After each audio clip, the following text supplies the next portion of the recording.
taklif qiluvchi kod degan joyga videoda ko'rsatilgan kodni yozasiz va videoda ko'rsatilgan joyga tasdiqlash belgisi ya'ni galcha qo'yib keyingisi tugmasini bosishingiz mumkin. Va sizda ushbu o'yinchilar bu yerda harf va raqamlardan iborat 8 sariq parol tuzishingiz kerak va ixtiyoriy maxfiy so'z kiritasiz va keyingisi tugmasini bosishingiz mumkin.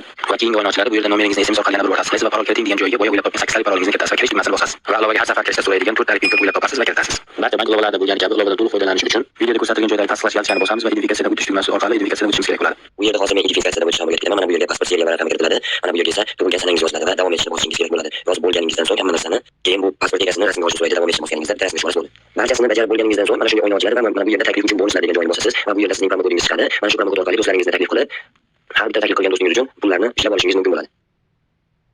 Assalomu alaykum do'stlar, hozir men sizlarga Sanoat qurilish bank mobil ilovasi orqali do'stlaringizni taklif qilib pul ishlashni o'rgatib beraman. Buning uchun pastdagi kommentariyadagi havola orqali Sanoat qurilish bank ilovasini ochib olasiz va hozir men sizlarga video qo'yib beraman. O'sha video orqali video qo'llanma orqali qanday qilib registratsiya bo'lishini o'rganib olasiz. Ilovaga birinchi kirganingizda til tanlash bo'lmasi chiqadi. Bu yerda o'zingizga qulay bo'lgan xohlagan bitta tilni tanlaysiz va telefon raqamingizni kirgizib SMS kod orqali tasdiqlaysiz. Shundan so'ng keyingisi tugmasini bosganingizdan so'ng ushbu o'yin ochiladi. Bunda o'zi yozilgani kabi birinchisiga ismingizni, ikkinchisiga familiyangizni yozasiz.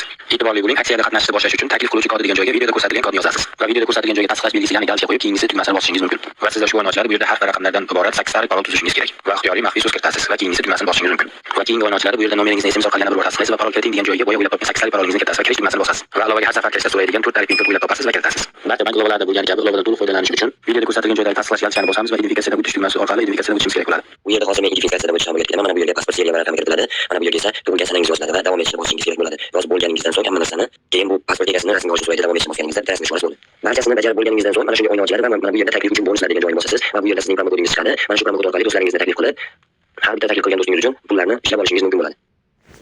Assalomu alaykum do'stlar, hozir men